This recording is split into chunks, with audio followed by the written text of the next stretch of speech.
गणना ग्रंथ अध्याय 16। लेवी के वंशज कहात के पोते यिसार के पुत्र कोरह, एलियाब के पुत्र दातान और अबीराम तथा रूबेन के वंशज पेलेत के पुत्र ओन ने अन्य 250 इसराइलियों के साथ, जो समुदाय के प्रतिष्ठित नेता और सभासद थे, मूसा के विरुद्ध विद्रोह किया। वे एकत्रित होकर मूसा और हारून का विरोध करने आए और बोले, बहुत हुआ, सारा समुदाय और उसके सब सदस्य पवित्र हैं, क्योंकि प्रभु उनके बीच है। आप अपने को प्रभु के समुदाय से बड़ा क्यों समझते हैं?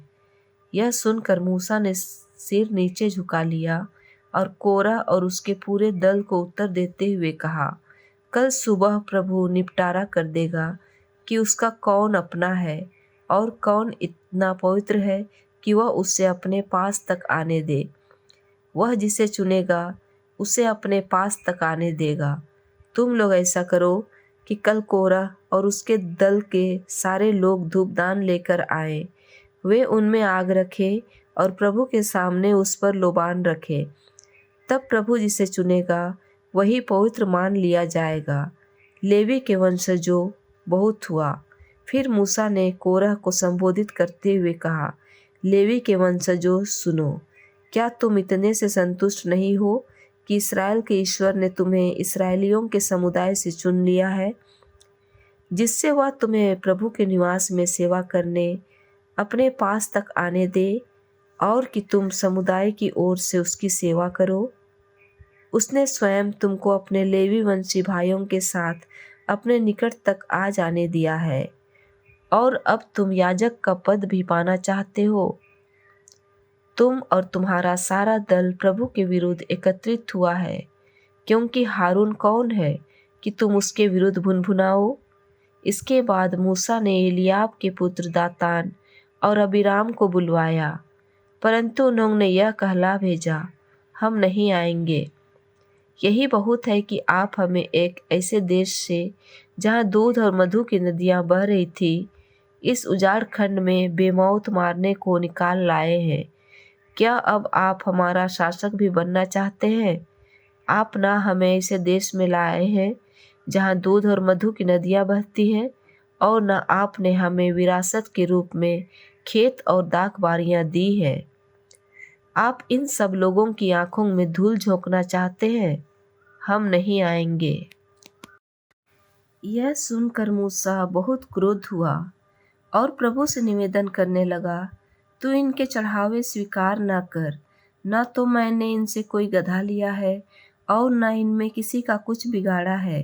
इसके बाद मूसा ने कोरह से कहा, तुम और तुम्हारे दल के सारे लोग कल प्रभु के सामने आए। तुम इनके साथ आओ और हारून भी आए। तुम में प्रत्येक अपना धूपदान लेता आए और उस पर लोबान रखे। फिर प्रत्येक अपना धूपदान लाए, अर्थात 250 धूपदान प्रभु के सामने ले आओ। तुम और हारून अपना अपना धूपदान लेकर आना। इसलिए सब ने अपने धूपदान में आग ली, उस पर लोबान रखा और दर्शन कक्ष के द्वार पर खड़े हो गए। मूसा और हारून भी खड़े हुए। कोरह ने सारे समुदाय को उनके विरुद्ध दर्शन कक्ष के द्वार पर एकत्रित किया। तब प्रभु की महिमा सारे समुदाय को दिखाई पड़ी। प्रभु ने मूसा और हारून से कहा, तुम लोग अपने को उनके दल से अलग कर लो, क्योंकि मैं क्षण भर में ही उनका विनाश करने जा रहा हूँ। तब वे नतमस्तक होकर निवेदन करने लगे, ईश्वर, सारे प्राणियों के जीवनदाता, क्या तू एक व्यक्ति के पाप के कारण सारे समुदाय पर क्रोध करेगा? इस पर प्रभु ने मूसा से कहा, तुम समुदाय से यह कहो, कोरह, दातान और अबीराम के तंबुओं के पास से दूर हो जाओ। इसके बाद मूसा उठकर दातान और अबीराम के पास गया। इस्राएल के नेता भी उसके पीछे हो लिए। तब उसने समुदाय को संबोधित करते हुए कहा, इन दुष्ट आदमियों के तंबुओं से दूर हो जाओ। इनके किसी भी सामान का स्पर्श ना करो, नहीं तो इनके सब पापों के कारण तुम्हारा भी विनाश हो जाएगा। तब लोग कोरह, दातान और अबीराम के तंबुओं से अलग हो गए। दातान और अबीराम निकलकर अपनी पत्नियों और अपने छोटे बड़े बच्चों के साथ अपने तंबुओं के द्वार पर खड़े थे। उसी समय मूसा ने कहा, अब तुम जान जाओगे कि प्रभु ने मुझे ये सब कार्य करने भेजा है और मैं अपने आप कुछ नहीं करता। यदि इन लोगों की मृत्यु अन्य लोगों की तरह हो जाए और इनका भाग्य अन्य मनुष्यों की तरह ही हो, तो समझो कि प्रभु ने मुझे नहीं भेजा है। परंतु यदि प्रभु कोई असाधारण कार्य करे और पृथ्वी अपना मुंह खोल कर इन्हें और इनका सारा सामान ले जाए तथा ये जीवित ही अधोलोक में उतरे, तो तुम जानोगे कि इन मनुष्यों ने प्रभु का तिरस्कार किया है। मूसा जैसे ही यह कह चुका, उन लोगों के नीचे की भूमि फटी और पृथ्वी अपना मुंह खोलकर उन्हें उनके परिवारों सहित निगल गई। यही नहीं, उनके सारे सामान के साथ कोरह के दल वालों को भी। वे अपने परिवारों के साथ जीवित ही अधोलोक में उतरे। उनको निगल जाने के बाद पृथ्वी का मुंह फिर बंद हो गया। इस तरह समाज से उनका विलोप हो गया। उनका हाहाकार सुनकर आसपास खड़े सब इस्राएली यह सोचकर भाग निकले कि ऐसा ना हो कि पृथ्वी हमें भी निगल जाए। प्रभु की ओर से अग्नि आई और उसने उन 250 लोगों को भस्म कर दिया जो धूप चढ़ाने आए थे। गन्ना ग्रंथ अध्याय 17। इसके बाद प्रभु ने मूसा से कहा, याजक हारून के पुत्र एलियाजर से कहो कि वह अधबुझी अग्नि से धूपदानों को निकाल ले और अग्नि इधर उधर फैला दे। वे धूपदान पवित्र हो गए हैं। जो व्यक्ति अपने पापों के कारण मर गए हैं, उनके धूपदान ठोक पीट कर उनसे पत्थर बनवाओ, जो वेदी को ढकने के काम आएंगे। वे प्रभु को अर्पित हो चुके हैं, इसलिए वे पवित्र हो गए हैं। वे इस्राएलियों के लिए एक चिन्ह होंगे। इस पर याजक एलियाजर ने कांसे के उन धूपदानों को उठा लिया जिन्हें वे लोग ले आए थे जो भस्म हो गए थे। उन्हें ठोक पीट कर वेदी के लिए आवरण बना लिया गया। वह इस्राएलियों को यह स्मरण दिलाता है कि हारून वंशियों के सिवा कोई अनाधिकारी व्यक्ति प्रभु के सामने धूप जलाने न आए। कहीं ऐसा ना हो कि उसके साथ वह हो जाए जो कोरह और उसके दल वालों के साथ हुआ था। प्रभु ने मूसा के माध्यम से कोरह को यह चेतावनी दी थी। दूसरे दिन इस्राएलियों का सारा समुदाय मूसा और हारून के विरुद्ध भुनभुनाने लगा। वे कहते थे, आपने प्रभु की प्रजा को मार डाला। जब सारा समुदाय मूसा और हारून के विरुद्ध एकत्रित हुआ और दर्शन कक्ष के पास आया, तो लोगों ने देखा कि बादल ने उसे ढक लिया और प्रभु की महिमा प्रकट हो गई है। इस पर हारून और मूसा दर्शन कक्ष के सामने आए। प्रभु ने मूसा से यह कहा, तुम इस समुदाय से दूर रहो, मैं क्षण भर में इसे नष्ट कर दूंगा। तब दोनों मुंह के बल गिर पड़े। मूसा ने हारून से कहा, तुम अपने धूपदान में वेदी पर से आग लो और उस पर लोबान रखो। उसे तुरंत समुदाय के पास ले जाओ और उनके लिए प्रायश्चित विधि संपन्न करो, क्योंकि प्रभु का क्रोध भड़क उठा और महामारी प्रारंभ हो चुकी है। हारून मूसा की आज्ञा के अनुसार धूपदान लेकर जल्दी ही लोगों के बीच आया। उनमें सचमुच महामारी प्रारंभ हो चुकी थी। उसने धूप चढ़ाकर लोगों के लिए प्रायश्चित किया। वह मृतकों और जीवितों के बीच खड़ा रहा और महामारी रुक गई। उन लोगों के अतिरिक्त जो कोरह के कारण मर गए थे, उस महामारी में 14,700 व्यक्तियों की मृत्यु हुई। महामारी रुकने के बाद हारून मूसा के पास दर्शन कक्ष के द्वार पर लौट आया। प्रभु ने मूसा से कहा, तुम इस्राएलियों से कहो कि प्रत्येक वंश का मुखिया एक डंडा ले आए। कुल मिलाकर 12 डंडे होंगे। हर डंडे पर वंश के मुखिया का नाम लिखो। लेवी के डंडे पर हारून का नाम लिखो। प्रत्येक मुखिया के लिए एक डंडा हो। उन्हें दर्शन कक्ष में विधान की मंजूषा के सामने रखो, जहां मैं तुमसे मिलने आता हूँ। उस व्यक्ति के डंडे में अंकुर निकल आएंगे जिसे मैं चुनता हूँ। इस तरह मैं तुम्हारे विरुद्ध इस्राएलियों की भुनभुनाहट शांत कर दूंगा। मूसा ने इस्राएलियों से यह कहा और हर वंश का मुखिया एक डंडा लाया। कुल मिलाकर 12 डंडे थे और उनमें हारून का डंडा भी था। मूसा ने इन डंडों को प्रभु के सामने दर्शन कक्ष में रख दिया। दूसरे दिन जब मूसा ने विधान पत्र के तंबू में प्रवेश किया तो उसने देखा कि लेवी वंशी हारून के डंडे में अंकुर निकले थे, उसमें कोपलें और बौड़ियां निकल आई थीं और उसमें बादाम भी लग गए थे। मूसा उन सब डंडों को इस्राएलियों के पास बाहर लाया जो प्रभु के सामने रखे हुए थे। उन्होंने उन्हें देखा और अपना डंडा वापस ले लिया। इसके बाद प्रभु ने मूसा से कहा, हारून का डंडा विधान पत्र के सामने फिर रखो, वह वहाँ विद्रोहियों को चेतावनी देता रहेगा। इस प्रकार वे मेरे विरुद्ध भुनभुनाना बंद करेंगे और उनकी मृत्यु नहीं होगी। प्रभु ने मूसा को जैसा आदेश दिया, मूसा ने वैसा ही किया। इस्राएलियों ने मूसा से कहा, देखिए हमारा विनाश हो रहा है, हम मर रहे हैं, हम सब मर रहे हैं। जो व्यक्ति प्रभु के निवास के पास आता है वह मर जाता है, क्या हम सब की मृत्यु हो जाएगी? स्तोत्र ग्रंथ अध्याय 78। मेरी प्रजा, मेरी शिक्षा पर ध्यान दो, मेरे मुख के शब्द कान लगाकर सुनो। मैं तुम लोगों को एक दृष्टांत सुनाऊंगा, मैं अतीत के रहस्य खोल दूंगा। हमने जो सुना और जाना है, हमारे पूर्वजों ने हमें जो बताया है, हम यह उनकी संतति से नहीं छिपाएंगे। हम यह आने वाली पीढ़ी को बताएंगे। प्रभु की महिमा, उसका सामर्थ्य और उसके किए हुए चमत्कार। उसने याकूब के लिए एक नियम लागू किया, उसने इस्राएल के लिए एक विधान निर्धारित किया। उसने हमारे पूर्वजों को यह आज्ञा दी कि वे उसे अपने पुत्रों को सिखाएं, जिससे आने वाली पीढ़ी, भविष्य में उत्पन्न होने वाले उनके पुत्र उसे जान जाएं और वे भी उसे अपने पुत्रों को बताएं। यह इसलिए हुआ कि वे प्रभु पर भरोसा रखें, ईश्वर के महान कार्य नहीं भुलाएं, उसकी आज्ञाओं का पालन करते रहें और अपने पूर्वजों जैसे नहीं बने। वह एक हठीली और विद्रोही पीढ़ी थी, एक ऐसी पीढ़ी जिसका हृदय दृढ़ नहीं, जिसका मन ईश्वर के प्रति निष्ठावान नहीं। एफ्राइम के अनुभवी धनुर्धारी पुत्रों ने युद्ध के दिन पीठ दिखाई, क्योंकि उन्होंने ईश्वर के विधान का पालन नहीं किया था।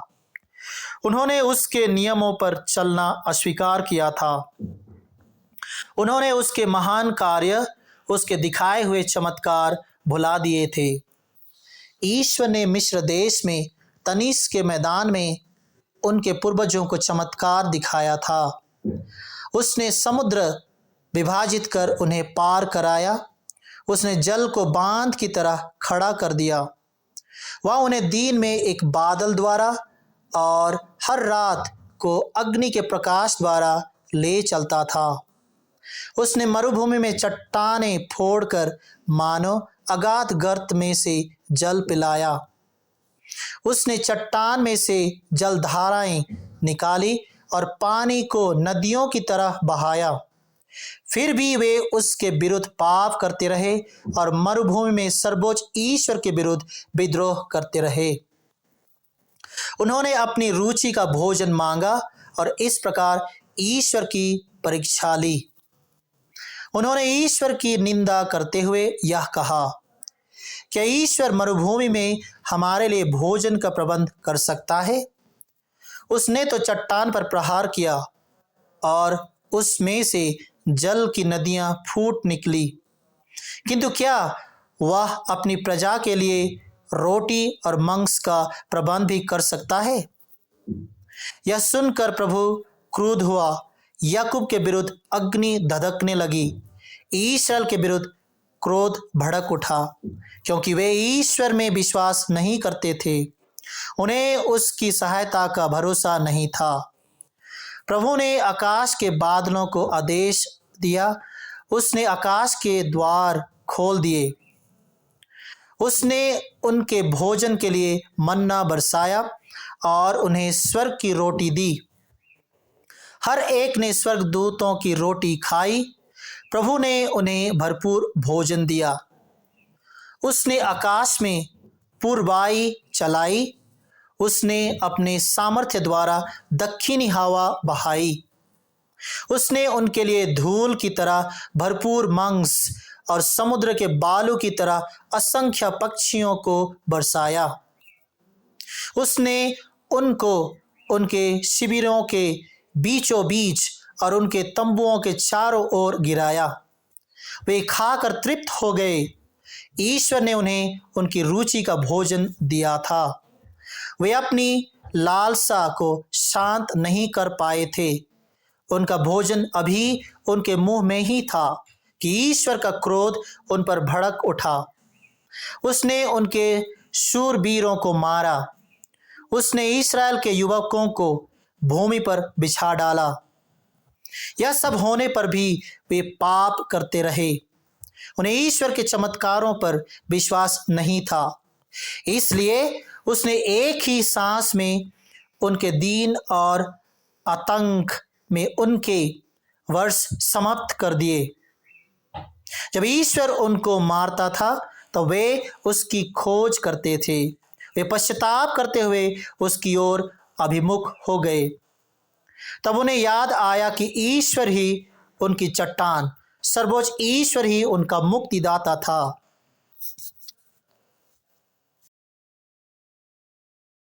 प्रेरित चरित्र अध्याय 13। भाइयों, इब्राहिम के वंशजों और यहाँ उपस्थित ईश्वर के भक्तों, मुक्ति का यह संदेश हम सबों के पास भेजा गया है। यरूशलेम के निवासियों तथा उनके शासकों ने ईसा को नहीं पहचाना। उन्हें दंडाज्ञा दिलाकर उन्होंने अनजाने ही नबियों के वे कथन पूरे कर दिए जो प्रत्येक विश्राम दिवस को पढ़कर सुनाए जाते हैं। उन्हें प्राण दंड के योग्य कोई दोष उनमें नहीं मिला। फिर भी उन्होंने पिलातुस से अनुरोध किया कि उनका वध किया जाए। उन्होंने उनके विषय में जो कुछ लिखा है वह सब पूरा करने के बाद उन्हें क्रूस के काट से उतारा और कब्र में रख दिया। ईश्वर ने उन्हें तीसरे दिन मृतकों में से पुनर्जीवित किया और वह बहुत दिनों तक उन लोगों को दर्शन देते रहे जो उनके साथ गलीलिया से यरूशलेम आए थे। अब वे ही जनता के सामने उनके साक्षी हैं। हम आप लोगों का यह सुसमाचार सुनाते हैं कि ईश्वर ने हमारे पूर्वजों से जो प्रतिज्ञा की थी उसे उनकी संतति के लिए अर्थात हमारे लिए पूरा किया है। उसने ईसा को पुनर्जीवित किया है, जैसा कि द्वितीय स्तोत्र में लिखा है, तुम मेरे पुत्र हो, आज मैंने तुमको उत्पन्न किया है। ईश्वर ने उन्हें मृतकों में से पुनर्जीवित किया और अब फिर कभी उनकी विकृति नहीं होगी। इस बात के प्रमाण में ईश्वर ने यह कहा था, मैंने दाऊद से जो पवित्र और अटल प्रतिज्ञा की थी उसे तुम्हारे लिए पूरा करूंगा।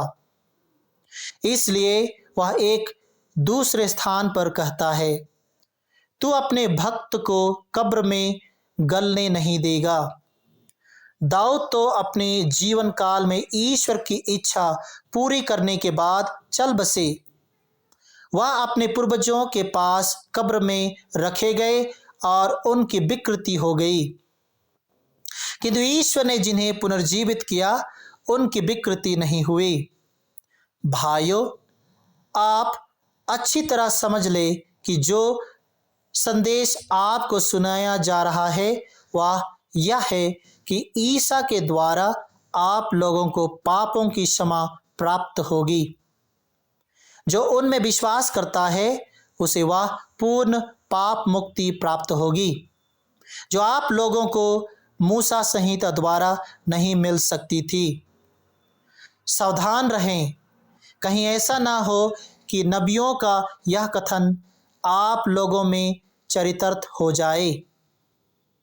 निंदकों, आश्चर्य करो और दूर हटो, मैं इन दिनों वह कार्य संपन्न करने वाला हूँ, जिसके विषय में यदि कोई तुम्हें बताता तो तुम उस पर कभी विश्वास नहीं करते। जब वे सभागृह से निकल रहे थे तो लोगों ने उनसे निवेदन किया कि वे अगले विश्राम दिवस इसी विषय पर बोलें। सभा के विसर्जन के बाद बहुत से यहूदी और भक्त नवदीक्षित पौलुस और बारनबास के पीछे हो लिए। पौलुस और बारनबास ने उनसे बात की और आग्रह किया कि वे ईश्वर की कृपा में दृढ़ बने रहे। गैर यहूदियों के बीच धर्म प्रचार। अगले विश्राम दिवस नगर के प्राय सब लोग ईश्वर का वचन सुनने के लिए इकट्ठे हो गए।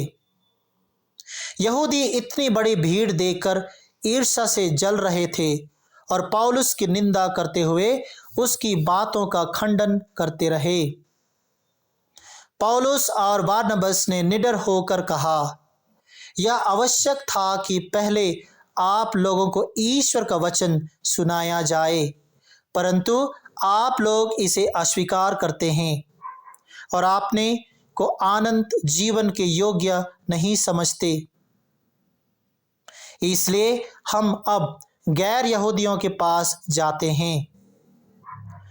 प्रभु ने हमें यह आदेश दिया है, मैंने तुम्हें राष्ट्रों की ज्योति बना दिया है, जिससे तुम्हारे द्वारा मुक्ति का संदेश पृथ्वी के सीमांतों तक फैल जाए।